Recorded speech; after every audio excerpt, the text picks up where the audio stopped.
हज़रत ईसा अल मसीह के मानने वाले क्या करते हैं? हम हज़रत ईसा अल मसीह के मानने वाले दुआ करते हैं। ज़बानी याद करने के लिए आयात सुन लें। इंजील शरीफ में से इब्रानियों के नाम हज़रत पौलुस रसूल का ख़त, उसका 4 बाब 14 से 16 आयत तक।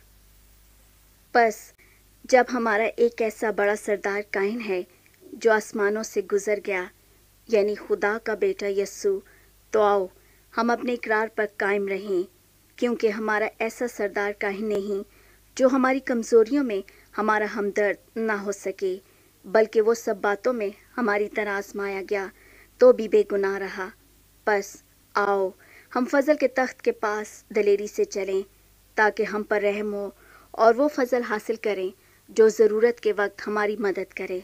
दुआ में हम अल्लाह ताला से बातें करते हैं, उसकी प्रस्तश करते हैं, हम तो तारीफ़ करते हैं। दुआ में हम अल्लाह ताला की दी हुई नेमतों का शुक्र करते हैं, अपने गुनाहों का इकरार करते हैं। दुआ में हम अल्लाह ताला के हजूर अपनी और दूसरे लोगों की दरख्वास्तें पेश करते हैं और फिर बड़ी संजीदगी से अल्लाह ताला की सुनते हैं। अब सुनते हैं कहानी। ये कहानी हमने इंजील शरीफ में से अमाल की किताब के 12वें बाब की पहली 17 आयात में से ली है। उन्वान है, हज़रत ईसा अल मसीह के मानने वालों की जमात हज़रत पतरस के लिए दुआ करती है, जो कैद में थे। गौर से सुने।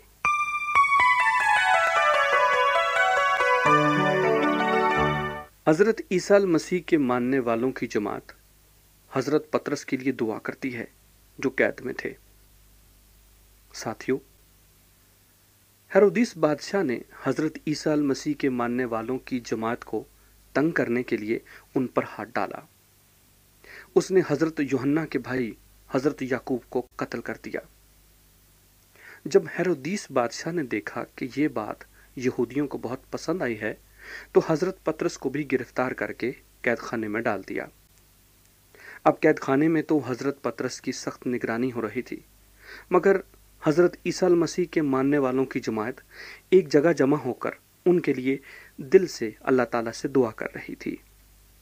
साथियों, हुआ यूं कि जिस दिन हेरोदिस बादशाह हज़रत पतरस को लोगों के सामने पेश करने वाला था, उसी रात हज़रत पतरस 2 जंजीरों से बंधे हुए 2 सिपाहियों के दरमियान सो रहे थे। पहरेदार सिपाही दरवाजे पर कैद खाने की निगरानी कर रहे थे। अचानक अल्लाह ताला का एक फरिश्ता कैद खाने की उस कोठरी में नाजिल हुआ जहां हज़रत पतरस कैद थे। वो कोठरी अजीब रोशनी से मुनव्वर हो गई।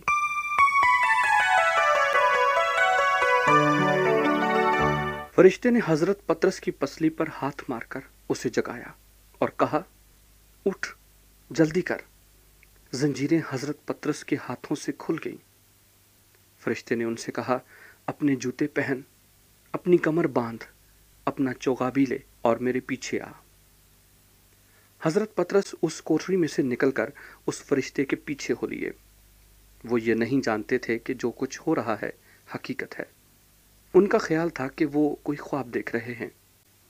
हज़रत पतरस फरिश्ते के साथ जेल के एक हिस्से से निकलकर दूसरे हिस्से में लोहे के फाटक तक गए।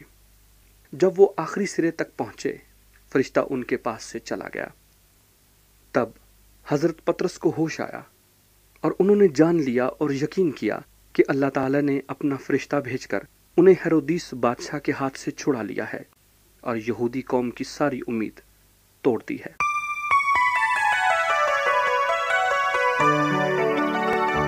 इस वाक़े के बाद हज़रत पतरस हज़रत यूहन्ना की मां मरियम के घर आए, जो हज़रत मरकस कहलाते हैं। वहां हज़रत ईसा अल मसीह के बहुत से मानने वालों की जमात दुआ करने में मसरूफ़ थी। हज़रत पतरस ने दरवाज़ा खटखटाया। रूमी नाम लड़की अंदर से आई। उसने हज़रत पतरस की आवाज़ को पहचान लिया, मगर दरवाज़ा न खोला। मारे खुशी के भागी भागी अंदर गई और कहने लगी, अय साहिबो, हज़रत पतरस दरवाजे पर खड़े हैं। जमात के लोग कहने लगे, लड़की, तेरा दिमाग तो नहीं चल गया? वो तो कैद खाने में है, कोई फरिश्ता होगा। लड़की ने बड़े यकीन के साथ कहा, नहीं नहीं, बाहर दरवाजे पर हज़रत पतरस ही हैं, चलकर देख लो। जब उन्होंने बाहर आकर दरवाज़ा खोला, उनकी हैरानी की कोई हद न रही। हज़रत पतरस बाहर दरवाजे पर खड़े थे। हज़रत पतरस ने उन्हें खामोश रहने का इशारा किया। वो उनके साथ अंदर आ गए और सारा माजरा कह सुनाया कि किस तरह अल्लाह ताला ने उन्हें कैद से रिहाई बख्शी।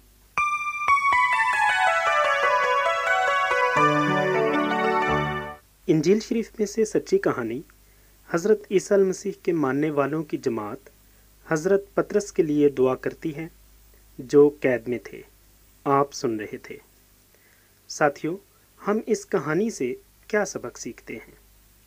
हम सीखते हैं, जब हज़रत ईसा मसीह के मानने वालों की जमात दुआ करती है, अल्लाह ताला उनकी दुआ को सुनता है, उन्हें जवाब देता है, यानी उनकी दुआ कबूल फरमाता है। जी हाँ, जब हज़रत ईसा मसीह के मानने वालों की जमात दुआ करती है, अल्लाह ताला उनकी दुआ को सुनता है, उन्हें जवाब देता है, यानी उनकी दुआ कबूल फरमाता है।